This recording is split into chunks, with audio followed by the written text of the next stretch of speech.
Hello, don't mind me in my gym clothes, but welcome to part 8 of the Scrappy Sweater Crochet Along series. We will be doing the Primrose Stitch today, and I think it might be my new favorite stitch. I'm going to be using it in a lot of projects coming up because it is a gorgeous stitch. Just to review, we are on round 8. All previous tutorials are on my YouTube page if you'd like to catch up, or if you're just joining us. Make sure any questions, comment them below, but we are getting really close to joining our sleeves. Like, look at that. Like, literally, we're probably gonna do part 9 and then I'm gonna be ready to join. I don't know if everybody else has been doing the same number of rounds as me, or if some people have been doing more or less. If you'd like to share in the comments and start a little discussion, because I am kind of curious where everybody is at. And if you want to join on Instagram, we do have a group chat. So if you want to join that group chat, just comment chat below with your Instagram handle and I will add you to that. Or you can also find the link to join the chat in the description for this video.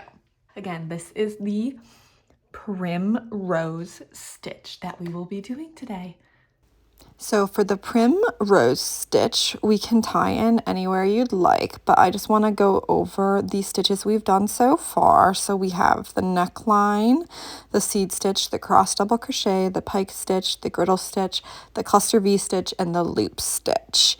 And again, today we're doing the Primrose Stitch, so you can tie into any stitch you'd like on the edge.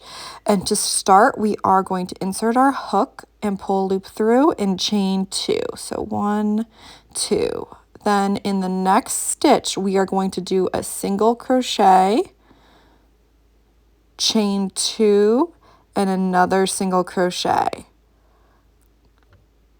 So single crochet, chain 2, single crochet in the same stitch. Then we're going to skip 2 stitches and repeat. So single crochet, chain 2, single crochet. And we are going to repeat this across the side. So skip 2, single crochet, chain 2, single crochet. And this is going to be the first round. The second round will be a little bit different. So this is what it looks like. So we're going to repeat that pattern across the side, and I will meet you at the first corner. So we are at the first corner. And let's see, I have one more stitch to do. So skip 2, single crochet, chain 2, single crochet, and then we are at our chain 2 space in the corner. So what we're going to do is we're going to do single crochet, chain 2, single crochet like we've been doing. And then in that same chain 2 space, we're just going to do one more set of that. So single crochet, chain 2, single crochet. So you're basically doing 2 sets of the first pattern in that chain 2 space in the corner. And then once you return to the next side, we're going to skip 2 and then go back to single crochet, chain 2, single crochet in every third stitch. So we're doing our single crochet and we're repeating that across the side. So single crochet, chain 2, single crochet. So this is what it looks like so far. I'm going to again repeat that pattern across the side and meet you at the second corner to go over it one more time. So corner number 2. I have 2 stitches left before the chain 2 space. So in the chain 2 space, I'm going to do my single crochet, chain 2, single crochet, followed by another set of single crochet, chain 2, single crochet. And then along the side, return to skip 2 and single crochet, chain 2, single crochet. So here we are with 2 corners done. I am going to continue this along the side, do my other 2 corners, and I will meet you at the join. So here we are at the join. I have 3 stitches left, so I'm just going to skip 1 and then do the single crochet, chain 2, single crochet before joining. Depending on how many stitches you have left, I would just do it in the middle and then slip stitch to join with the initial chain 2 space. So that is our first row, and that kind of creates the base of the flower. So for row 2, we're going to create the actual flower. So you're going to start the same way by chaining 2. And then in the chain 2 spaces between the single crochets, you're going to do 3 double crochets. So 1, 2, 3 double crochets in the chain 2 space between the single crochets.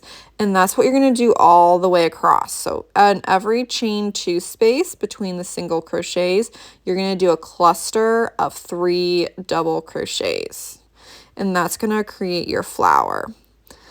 So again, we're finding the next chain 2 space and doing 1, 2, 3 double crochets. And I'm going to show you the flower that it looks. So you have the base from row 1 and then the flower from row 2. So you're just going to continue this, doing 3 double crochets in the chain 2 space across the side, and I'll show you how to do the corners for round 2. So it's pretty straightforward how to do the corners for round 2. You're basically doing the same thing you did on the side. So remember, we have 2 of those single crochet, chain 2 single crochets in the corner. So in those chain 2 spaces, you're going to do 3 double crochets. So that's what you see me doing here. But you are going to chain 1, 2 in between those 2 sets of 3 double crochets in the corner. So that's 1, 2, 3. That's the other set of 3 double crochets in the corner.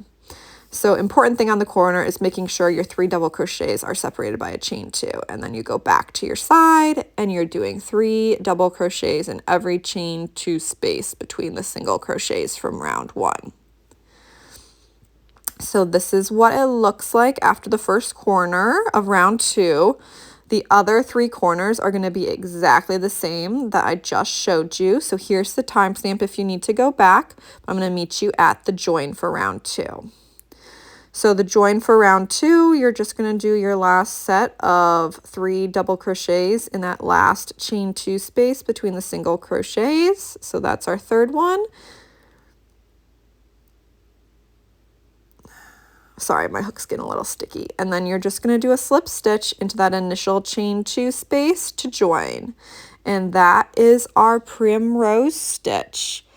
We have finished it all the way around. I am just going to cut and secure my ends. So I'm cutting and then I'm going to weave my end in.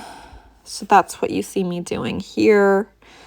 I am going to take this time while I'm weaving in my end to know all the important timestamps for this stitch.